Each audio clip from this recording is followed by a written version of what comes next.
Hi friends, இன்றைக்கி நம்ம மீன் குழம்பு தான் வைக்க போகிறோம். இந்த மீன் கிடச்சிச்சின்னா கண்டிப்பாக வாங்காமல் விட்டுறாதீங்க. அவசியம் மாதம் ஒரு தடவை இந்த மீன் சாப்பிட்ணும். இது என்ன மீன்னா திருக்க மீன் தான் வாங்கியிருக்கோம். இது நல்லா பீஸ் பண்ணி கட் பண்ணியே விற்கும். நான் இப்போ 1 kg வாங்கியிருக்கேன். இப்போ தேவையான மசாலா ரெடி பண்ணிடலாம். இப்போ ஒரு மண் பாத்திரத்தில் ஒரு குழிக்கரண்டி எண்ணெய் விட்டுக்கிட்டேன்.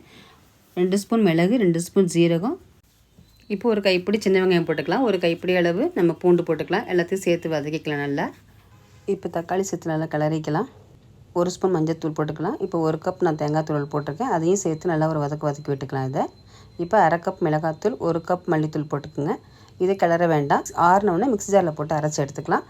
இப்போ நான் ஒரு 50 கிராம் புளி எடுத்துருக்கிறேன். அதை நல்லா ஊற வச்சு கரைச்சி எடுத்து வச்சுக்கலாம். இப்போ தாளிக்கிறதுக்கு ஒரு குழிக்கரண்டி எண்ணெய் விட்டுக்கலாம். 1 ஸ்பூன் வெந்தயம் போட்டுக்கலாம். 1 கப் சின்ன வெங்காயம் போட்டுக்கலாம். 2 பச்சை மிளகா போட்டுக்கலாம். கருவேப்பிலை போட்டுக்கலாம்.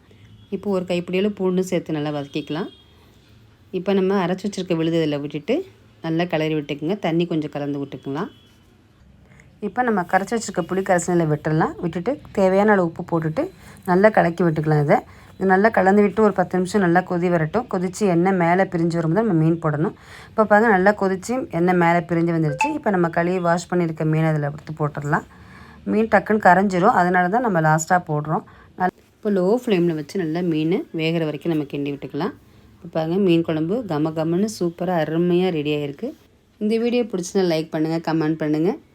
தேங்க்யூ.